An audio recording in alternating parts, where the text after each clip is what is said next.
السلام علیکم ورحمۃ اللہ۔ ترجمہ تفسیر القرآن الکریم، سبق نمبر 96، آیت 284 تا 286۔ اعوذ باللہ من الشیطان الرجیم۔ للہ ما فی السماوات وما فی الارض وَإِن تُبْدُوا مَا فِي أَنفُسِكُمْ أَوْ تُخْفُوهُ يُحَاسِبْكُم بِهِ اللَّهُ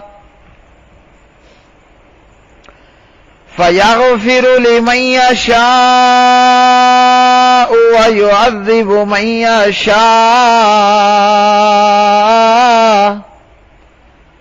وَاللَّهُ عَلَى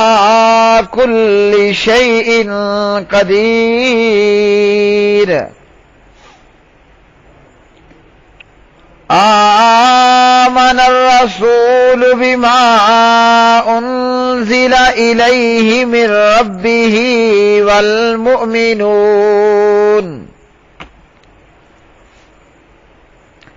كل آمن بالله وملائكته وكتبه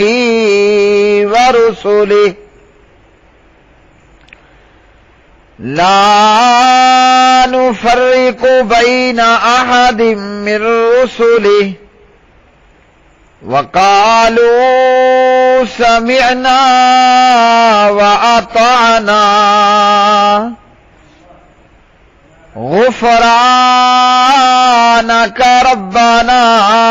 وإليك المصير۔ لا يكلف الله نفسا إلا وسعها لها ما كسبت وعليها ما اكتسبت ربنا لا تؤاخذنا إن نسينا أو أخطأنا ربنا ولا تحمل علينا إصرا كما حملته على الذين من قبلنا ربنا ولا تحملنا ما لا طاقة لنا به واعف عنا واغفر لنا وارحمنا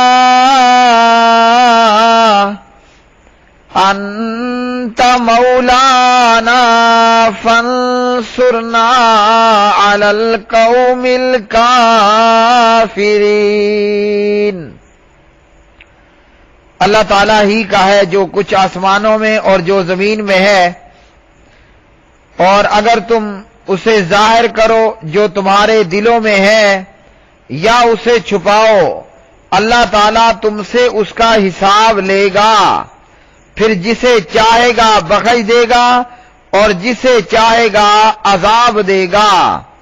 اور اللہ تعالیٰ ہر چیز پر پوری طرح قادر ہے۔ یہ رسول اس پر ایمان لایا جو اس کے رب کی جانب سے اس کی طرف نازل کیا گیا،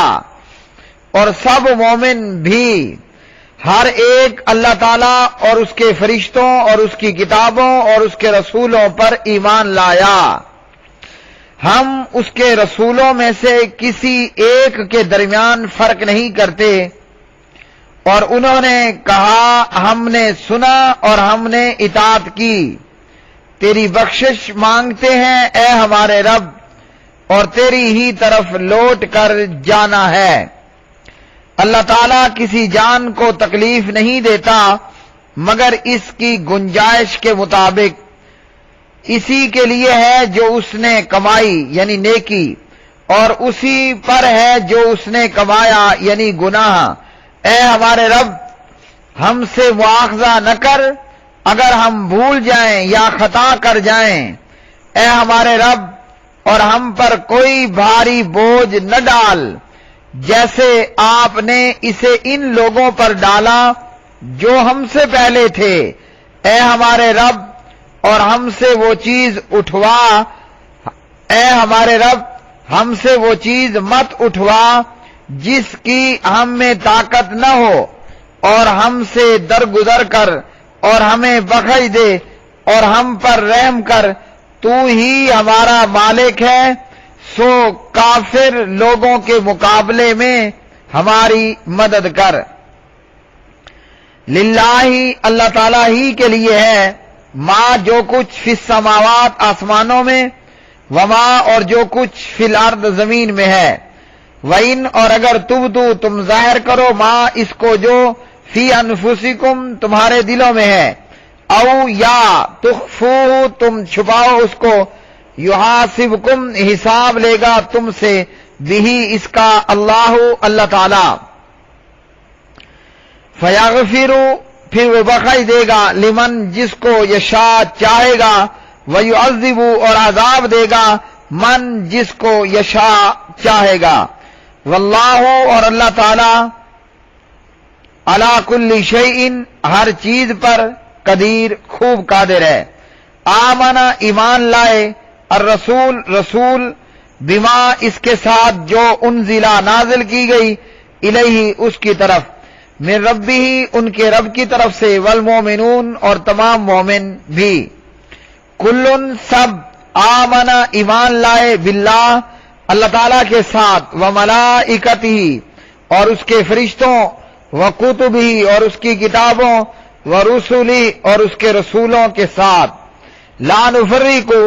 نہیں ہم تفریق کرتے، بینہ درمیان احدن کسی کے، من رسلی اس کے رسولوں میں سے، وقالو اور انہوں نے کہا، سمعنا ہم نے سنا، واطعنا اور ہم نے اطاعت کی، غفرانک تیری مغفرت یعنی ہم طلب کرتے ہیں تیری مغفرت، ربنا اے ہمارے رب، وإلیک اور تیری ہی طرف، المصیر لوٹنا ہے، لا یکلف نہیں تکلیف دیتا اللہ تعالی، نفسن کسی نفس کو، الا مگر وسعہا اس کی وسعت کے مطابق ہی، لہا اسی کے لیے ہے، ما جو کسبت اس نے کمائی یعنی بھلائی، وعلیہا اور اسی پر ہے یعنی وبال، ما اس کا جو اکتسبت اس نے کمائی یعنی برائی، ربنا اے ہمارے رب، لا نہ تواخذنا مواخذہ کرنا ہمارا، ان اگر نسینا ہم بھول جائیں، او یا اخطانا ہم چوک جائیں، ربنا اے ہمارے رب، ولا تحمل اور نہ ڈالوانا، علینا ہم پر، اسرن بوجھ، کما جیسا کہ حملتہ تو نے ڈالا تھا وہ،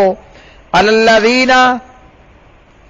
ان لوگوں پر جو، من قبلنا ہم سے پہلے تھے، ربنا اے ہمارے رب، ولا تحملنا اور نہ اٹھوا ہم سے، ما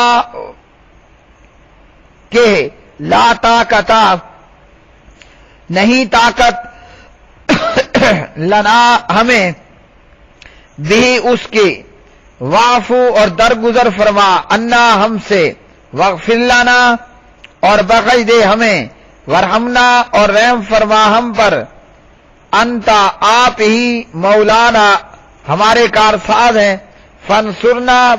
پس مدد کر ہماری، علی القوم الکافرین کافر قوم پر۔ پیارے بھائیوں اور بہنوں، ان آیات بینات کے اندر اللہ سبحانہ و تعالی نے ارشاد فرمایا اس بات کے تعلق سے کہ جو کچھ ہے آسمانوں اور زمین میں وہ اللہ ہی کا ہے، اور تم جو ظاہر کرو یا وہ جو تمہارے دلوں میں پوشیدہ ہو، اللہ تعالیٰ تم سے اس کا حساب لے گا۔ اس آیت سے یہ معلوم ہوا ہم جو زبان سے کہیں گے، جو ہم ہاتھ پاؤں سے حرکت کریں گے اور جو ہمارے دل میں ہوگا، اس پر اللہ سبحانہ و تعالی نے ہم سے حساب لینا ہے۔ دل کے معاملے کے تعلق سے قرآن مجید کی ان آیات میں بھی اور نبی علیہ الصلوۃ والسلام کی احادیث کے اندر بھی اس بات کی وضاحت موجود ہے کہ دل کی سوچ پر اللہ نے نہیں پکڑنا، دل میں اٹھتے ہوئے خیالات پر اللہ کی پکڑ نہیں ہونی۔ ہاں وہ معاملہ مثلا یہ کہ زبان پر تو ایمان ہے مگر دل میں کفر چھپا ہوا ہے، اس معاملے پر اللہ رب العالمین نے پکڑ لینا ہے اور اللہ کی پکڑ ہونی ہے۔ اور یہ لوگ منافق لوگ ہیں کہ جن کی زبان پر تو لا الہ الا اللہ ہے مگر دل ایمان سے خالی ہیں، ایسے ہی لوگ ہوں گے قیامت کے دن، ان کے اور ایمان والوں کے بیچ میں رکاوٹ اور دیوار حائل کر دی جائے گی۔ یہ اس وجہ سے کہ ان لوگوں نے زبان کے ساتھ تو کلمہ پڑھا ہوگا مگر دل کے اندر نہیں ہوگا۔ لیکن یاد رکھیے جو بندہ مومن ہو اور اس کے دل کے اندر برے وسواس آئیں اس پر پکڑ نہیں ہونی۔ اور اگر زبان پر تو ایمان کا دعویٰ ہے مگر دل کے اندر ایمان نہ ہوا تو پھر اس صورت میں اللہ رب العالمین نے دل کے معاملے پر بھی محاسبہ کرنا ہے۔ جب یہ آیت نازل ہوئی، ابو ہریرہ رضی اللہ تعالی عنہ راوی ہیں، صحابہ کرام پر یہ بڑی بھاری گزری اور انہوں نے نبی علیہ الصلوۃ والسلام کی خدمت میں حاضر ہو کر عرض کیا کہ ہم نماز روزہ وغیرہ اعمال تو بجا لا رہے ہیں مگر یہ کہ دل کی باتوں پر بھی محاسبہ ہوگا، یہ تو بڑی مشکل بات ہے۔ تو نبی علیہ السلام نے فرمایا کیا تم بھی اہل کتاب کی طرح سمعنا وعصینا، یعنی ہم نے سنا اور ہم نے نافرمانی کی یہ کہنا چاہتے ہو؟ بلکہ تم یہ کہو سمعنا واطعنا، ہم نے سن لیا، واطعنا اور ہم نے اطاعت کی، غفرانک ربنا والیک المصیر، ہم تیری بخشش چاہتے ہیں اور تیری ہی طرف لوٹ کر جانا ہے۔ جب صحابہ کرام نے اس کا اقرار کر لیا تو پھر آگے کی آیات نازل ہوئیں، اور وہ کیا ہے کہ اللہ رب العالمین کسی کا محاسبہ نہیں کرتا، پکڑ نہیں کرتا مگر یہ کہ اس کی گنجائش اور طاقت کے مطابق۔ تو دل میں اٹھنے والے شیطانی خیالات اور وسوسوں پر پکڑ نہیں ہوگی مگر ایمان، کفر یا کسی نیکی یا بدی کا عزم اور پختہ ارادہ، مثلا ایک شخص دل میں کفر رکھتا ہے یا چوری اور زنا کا ارتکاب جو ہے وہ عزم رکھتا ہے تو اس صورت میں اس پر پکڑ ہوگی۔ اور ایک یہ ہے کہ شیطانی خیالات و وسوسے آئیں پھر اس پر پکڑ نہیں ہوگی۔ اور اللہ رب العالمین جو ہے وہ کسی جان کو تکلیف نہیں دیتا مگر اس کی گنجائش کے مطابق۔ جب یہ نازل ہوئی تو اس کے ہر دعائیہ جملے کے بعد اللہ رب العالمین نے فرما دیا قد فعلت، میں نے ایسا کر دیا۔ مسند احمد اور صحیح مسلم میں حدیث نمبر 125۔ تو ان آیات سے یہ معلوم ہوا کہ اگر زبان پر ایمان ہے مگر دل میں کفر ہے، اللہ نے زبان کے ایمان کو قبول نہیں کرنا، جو دل میں موجود ہے اس پر بھی محاسبہ ہوگا، اور جب دل میں کھوٹ ہے تو پھر معاملہ خراب ہوگا۔ اسی طرح ایک حدیث کے اندر ابو ہریرہ رضی اللہ تعالی عنہ راوی ہیں، ان اللہ تجاوز عن امتی ما حدثت به انفسها ما لم تعلم او تتکلم، اللہ تعالیٰ نے میری امت کے دلوں میں آنے والے خیالات کو معاف کر دیا ہے جب تک کہ عمل نہ کریں یا کلام نہ کریں۔ صحیح بخاری حدیث نمبر 5269۔ تو اس حدیث سے معلوم ہوا جب بندہ اپنی بات سے اپنی زبان سے کوئی جملہ نکالے گا وہ قابل گرفت جملہ ہوگا تو اس پر پکڑ ہونی ہے۔ بندہ کوئی عمل کرے گا اور وہ عمل قابل گرفت ہوا تو پکڑ ہونی ہے۔ صرف دل میں اٹھنے والے خیالات اور وسوسوں پر کوئی پکڑ نہیں ہوگی، لیکن کفر و ایمان اور اس طرح کا معاملہ ہوا تو پھر دل کے معاملے پر بھی محاسبہ ہوگا۔ بخاری مسلم کی ایک اور روایت میں ابو ہریرہ رضی اللہ تعالی عنہ راوی، پیارے نبی صلی اللہ علیہ وسلم نے فرمایا، قال اللہ عز وجل، اللہ رب العالمین نے یہ فرمایا ہے، اذا ہم عبدی بسیئۃ فلا تکتبوها علیہ فإن عملها فاکتبوها سیئۃ وإذا ہم بحسنۃ فلم يعملها فاکتبوها حسنۃ فإن عملها فاکتبوها عشرا۔ میرا بندہ جب کسی برائی کا ارادہ کرے تو اسے اس کے ذمے مت لکھو، یعنی کرامن کاتبین وغیرہ کو کہا گیا بندہ صرف دل میں برائی کا ارادہ کیے بیٹھا ہے اس کو نہیں لکھنا۔ بندے کے ذہن میں دماغ میں برے خیالات آ رہے ہیں تو فرمایا کہ برائی کا ارادہ کرے تو اس برائی کو نہیں لکھنا، اور اگر وہ برائی کر بھی لے تو جتنی ہے اتنا گناہ لکھنا ہے۔ مثلا ایک برائی کی ہے تو جتنا گناہ بنتا ہے اتنا ہی لکھنا ہے۔ اور جب بندہ نیکی کا ارادہ کرے اور ابھی اس نے نیکی کی نہیں ہے، صرف سوچ رہا ہے میں عمرہ کرنے جاؤں گا، اس کی سوچوں میں ہے کہ جناب میں حج کرنے جاؤں گا، اس کی سوچوں میں ہے اللہ مجھے مال دے میں مسجد بناؤں گا، اس بندے کی سوچوں میں ہے کہ اللہ مجھے مال دے تو میں مسجد اور اہل مساجد پر خرچ کروں گا۔ یہاں اللہ رب العالمین نے فرمایا اگر بندہ نیکی کا ارادہ کرے اور ابھی تک اس نے نیکی کری نہ ہو، فرشتوں پھر بھی ایک نیکی لکھ دو، اور اگر اس نیکی کو کر لے تو اس کے لیے 10 نیکیاں لکھ دو۔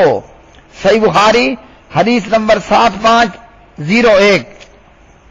مسلم حدیث نمبر 128۔ اس خوبصورت حدیث سے پیارے بھائیوں کیا معلوم ہوا کہ بندہ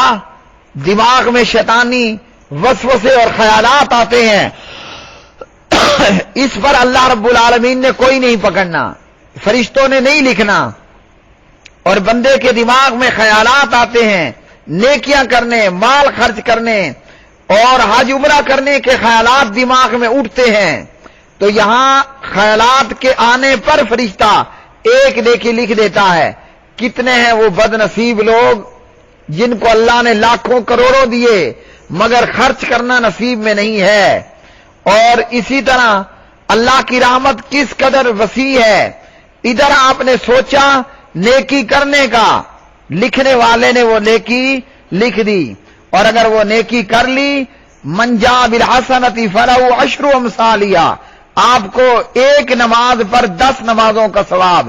ایک کھجور پہ 10 کھجوروں کا ثواب، اللہ کی راہ میں ایک اونٹنی دینے پر 10 اونٹنیوں کا ثواب، اور سبحان اللہ وہ حدیث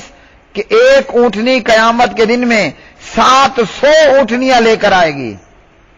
اور پھر روزے کا ثواب، اتنا بڑا اجر و ثواب کہ روزے دار کو اس کے روزے کا ثواب اللہ سبحانہ و تعالی بائی فیس عطا فرمائیں گے۔ تو میرے پیارے بھائیوں ان آیات سے ہمیں یہ درس ملا، اس کا یہ مطلب نہیں ہے کہ ہم دماغ میں بیٹھے بیٹھے چوریاں سوچتے رہیں، زنا اور بدکاریاں سوچتے رہیں۔ یاد رکھیے اچھی سوچ اچھی تعمیر کا پیش خیمہ ہے، بری سوچ بری تعمیر کا پیش خیمہ ہے۔ اللہ سبحانہ و تعالی بری سوچوں سے بچائے، برا کرنے سے بچائے، اچھی سوچوں کا سوچنے کا موقع دے اور اچھائیاں کرنے کا اللہ تعالی موقع دے۔ میں ایک مثال بیان کر دوں، اب اگر ایک بندہ سارا دن سوچتا رہتا ہے کہ یا اللہ میں عمرے پہ جاؤں، میں عمرہ کر رہا ہوں، میں مطاف میں موجود ہوں، میں بوسہ دے رہا ہوں، میں صفا مروہ کی صحیح کر رہا ہوں، میں مسجد حرام سے باب فات سے داخل ہو رہا ہوں، میں مکہ کے بازاروں میں گھوم رہا ہوں، میں پیارے نبی کی مسجد میں موجود ہوں، میں ریاض الجنہ میں موجود ہوں، آپ بتائیے میں پیارے نبی کی قبر پہ جا کر درود و سلام پڑھ رہا ہوں، ایسے بندے کو رات میں خواب کون سا آئے گا؟ یہی خواب آئے گا کہ وہ خواب میں حج عمرہ کر رہا ہے، اور جو بندہ سارا دن سوچتا رہے، دماغ میں خیالات بناتا رہے رنڈی بازی کے، چور بازاری کے، رات میں کیا ہوگا؟ یہ خواب میں ہی کسی جو ہے وہ برائی کا ارتکاب کرے گا۔ تو جیسی سوچ ویسی تعمیر ہوگی۔ اللہ سے دعا ہے کہ اللہ ہمیں اچھی اور تعمیراتی سوچیں اختیار کرنے کی توفیق عطا فرمائے۔ پھر فرمایا کہ مومن بندے یہ کہتے ہیں کہ ہم انبیاء کے بیچ میں فرق نہیں کرتے۔ کیا مطلب؟ یعنی یہ نہیں کہ بعض پیغمبروں کو مان لیا تو بعض کا انکار کر لیا، بلکہ ہم تمام انبیاء کو مانتے ہیں علیہ السلام۔ ہاں، پیروی صرف محمد الرسول اللہ صلی اللہ علیہ وآلہ وسلم کی شریعت کی کرتے ہیں۔ یہ سورۃ البقرہ کی آخری 2 آیات کے حوالے سے، سورہ البقرہ اس کی آخری 2 آیات آمن الرسول سے لے کر اینڈ تک، اس کے متعلق ابن عباس رضی اللہ تعالی عنہما راوی ہیں، اور اسی طرح دیگر صحابہ کرام۔ ابن عباس سے روایت ہے، ایک دن جبریل علیہ السلام نبی علیہ السلام کے ساتھ آپ کے پاس موجود تھے، اور آسمان پر ایک زوردار آواز کی گونج ہوئی۔ انہوں نے اپنا سر اٹھایا اور کہا، آسمان کا وہ دروازہ کھلا ہے جو آج کھولا گیا، آج سے پہلے کبھی نہیں کھلا، اور اس دروازے سے ایک فرشتہ اترا ہے، یہ وہ فرشتہ ہے جو آج زمین کی طرف آیا ہے، آج سے پہلے کبھی نہیں اترا۔ اس فرشتے نے آ کر سلام کیا اور کہا کہ آپ کو 2 نوروں کی خوشخبری ہے، اور یہ دونوں صرف آپ کو عطا کیے گئے، آپ سے پہلے کسی پیغمبر کو عطا نہیں ہوئے۔ ایک نور سورہ فاتحہ ہے، اور دوسرا نور سورہ البقرہ کی آخری 2 آیات آمن الرسول سے لے کر اینڈ تک۔ تو سورہ فاتحہ آپ کو عطا کی گئی، یہ نور ہے، اور سورہ البقرہ کی آخری 2 آیات، اور آپ صلی اللہ علیہ وسلم سے کہا گیا کہ آپ جب کبھی ان دونوں میں سے کوئی کلمہ تلاوت کریں گے تو آپ کو مانگی ہوئی چیز مل جایا کرے گی۔ مسلم حدیث نمبر 806۔ اور اسی طرح ایک اور حدیث کے اندر اس کی فضیلت یہ آئی ہے کہ نبی علیہ السلام نے فرمایا، جو شخص رات کو سورہ البقرہ کی آخری 2 آیتیں پڑھ لے آمن الرسول سے تو وہ اس کے لیے کافی ہوں گی۔ ابو مسعود رضی اللہ عنہ اس کے راوی ہیں، اور بخاری میں 5009 نمبر کی یہ روایت، مطلب رات کو سوتے ہوئے پڑھ لیں، آپ کو رات کے قیام سے کافی ہوں گی، اور مطلب کہ آپ کو یہ آیتیں شیطان کے شر سے بچانے والی ہوں گی۔ نعمان بن بشیر رضی اللہ عنہ راوی ہیں، نبی علیہ السلام نے فرمایا، اللہ تعالیٰ نے زمین و آسمان پیدا کرنے سے 2000 سال پہلے ایک کتاب لکھی، اس میں اللہ نے 2 آیتیں نازل فرمائیں جن کے ساتھ سورہ بقرہ کا اختتام کیا، یعنی آمن الرسول سے۔ یہ 2 آیتیں کسی گھر میں جب 3 دن پڑھی جائیں تو شیاطین ایسے گھر کے قریب نہیں آ سکتے۔ ترمذی حدیث نمبر 2882، علامہ البانی رحمہ اللہ فرماتے ہیں کہ روایت صحیح ہے۔ تو ان آیات کے تعلق سے ہمیں یہ فضیلت معلوم ہوئی، اور کیا معلوم ہوا کہ پیارے نبی علیہ الصلوۃ والسلام کو 2 نور عطا کیے گئے، سورہ فاتحہ اور البقرہ کی آخری 2 آیات آمن الرسول سے۔ یاد رکھیے، المائدہ پارہ 6 کی ایک آیت سے ہمیں یہ بھی معلوم ہے، اللہ کا قرآن چونکہ اللہ کا کلام ہے تو پورا کلام الہی پورے کا پورا نور ہے۔ قد جاءکم من اللہ نور و کتاب مبین، اور اللہ اس نور کے ذریعے ہدایت عطا کرتا ہے۔ البریلویہ اور دیگر اہل شرک نے اس آیت سے قد جاءکم من اللہ نور سے نبی علیہ السلام کی ذات کو مراد لیا، جبکہ قد جاءکم من اللہ نور و کتاب مبین یہ ایک ہی ہے۔ آپ کے پاس نور آ چکا، وہ نور کیا ہے؟ وہ کتاب مبین ہے، یعنی قرآن حکیم ہے، قرآن کریم ہے، اور سورہ فاتحہ نور ہے، سورہ فاتحہ ام القرآن بھی ہے۔ لیکن بدقسمتی ان لوگوں کی اہل تقلید، یہ مقلدین الدیوبندیہ البریلویہ، ان کے علماء امام کے پیچھے مقتدی کو فاتحہ پڑھنے سے روکتے ہیں کہ مقتدی نے فاتحہ نہیں پڑھنی، اور اس حدیث کے تحت فاتحہ کیا ہے؟ مسلم کی یہ حدیث 2 نور عطا ہوئے، ایک ان میں سے فاتحہ ہے۔ اب جب بندہ نماز میں فاتحہ نہیں پڑھے گا، وہ امام ہو کہ مقتدی ہو، اس کی نماز نہیں ہونی، اور جو نماز نور سے ہی خالی ہو پیچھے کیا رہ جائے گا؟ ایسی نماز قبول نہیں ہونے والی جس نماز میں نور نہ ہو، یعنی سورہ فاتحہ نہ ہو۔ لا صلاۃ لمن لم یقرأ بفاتحۃ الکتاب من صلی صلاۃ لم یقرأ فیہا بام القرآن۔ عبادہ بن صامت رضی اللہ عنہ راوی ہیں اور ابو ہریرہ رضی اللہ عنہ راوی ہیں، بخاری مسلم۔ فاتحہ کے بغیر نماز نہیں ہے، وہ امام ہو مقتدی ہو، وہ مرد ہو عورت ہو ہجڑا ہو، بڑا ہو بوڑھا ہو جوان ہو، عربی ہو اجمی ہو، کالا ہو گورا ہو، نمازی کوئی بھی ہو، نماز کوئی بھی ہو، اگر فاتحہ نہیں پڑھی نماز نہیں ہے۔ اور فاتحہ کیا ہے؟ وہ نور ہے، نور۔ اور یہی حال پھر میت پر ہوتا ہے، ساری زندگی منع کیا جاتا ہے مقتدی نماز میں فاتحہ نہیں پڑھے گا، اور جب وہی مقتدی مر جاتا ہے، اب جنازے کی نماز پڑھاتے ہوئے دیوبندی بریلوی امام بھی فاتحہ نہیں پڑھتا۔ شکرن یا ربی شکرن، اللہ کا شکر کہ ہم دیوبندیت سے بریلویت سے باہر آئے اور اللہ نے قرآن و حدیث پر رکھا کہ ہماری نمازوں میں نور ہے، وہ چاہے امام ہو مقتدی ہو مرد ہو عورت ہو ہجڑا ہو جو بھی ہو، نماز میں اہل حدیث کی نماز میں نور کھڑا ہی کھڑا ہے، فاتحہ موجود ہی موجود۔ اور یہ بھی رب تعالیٰ کا شکرن کہ ہم مریں گے انشاءاللہ ہماری جنازہ وہ پڑھے گا جو جنازے میں نور پڑھے گا، فاتحہ کو پڑھے گا۔ ایسا نہ ہو کہ مر گیا مردود، نہ فاتحہ نہ درود، درود بھی نکلی، فاتحہ سرے سے ختم کر دی۔ تو اللہ سبحانہ و تعالیٰ سے دعا ہے پاک پروردگار ہمیں اچھی سوچیں اختیار کرنے کی توفیق عطا فرمائے، بری سوچوں سے اللہ ہمیں بچائے۔ اور ہم یہ کہتے ہیں سمعنا واطعنا غفرانک ربنا والیک المصیر، وآخر دعوانا ان الحمد للہ